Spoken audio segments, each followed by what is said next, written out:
Quran tidak sesuai dengan sejarah dan Quran tidak bohong? Al-Quran itu memang sumber primer yang dapat kita gunakan untuk meneliti iklim kemunculan Islam awal.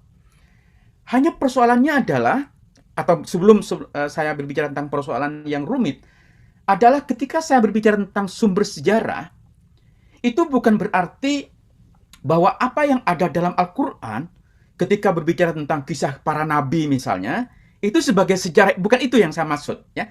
Bukan bahwa apa yang disebutkan Al-Quran tentang sejarah Nabi Musa, Adam, penciptaan, Nabi Nuh, sampai Isa, itu adalah cerita tentang sesuatu yang historis. Bukan itu maksud saya.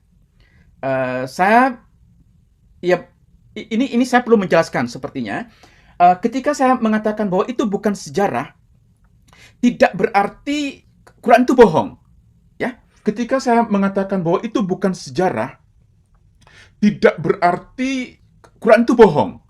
Ya, jadi kebalikan dari kebenaran itu bukan kebohongan.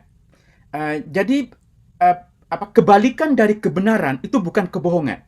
Karena kebenaran itu sebenarnya bisa kita secara simplistis bedakan dalam dua hal ketika bicara tentang teks Al-Quran dalam kaitan dengan sejarah. Pertama yang kita bisa sebut sebagai kebenaran historis. Ya. Jadi sejarah itu adalah deskripsi tentang masa lalu yang bisa diinvestigasi bahwa itu benar-benar terjadi.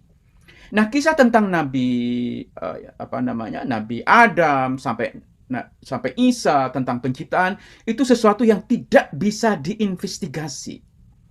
Nah, kisah tentang Nabi Adam sampai Isa tentang penciptaan itu sesuatu yang tidak bisa diinvestigasi. Nah, tidak berarti Al-Quran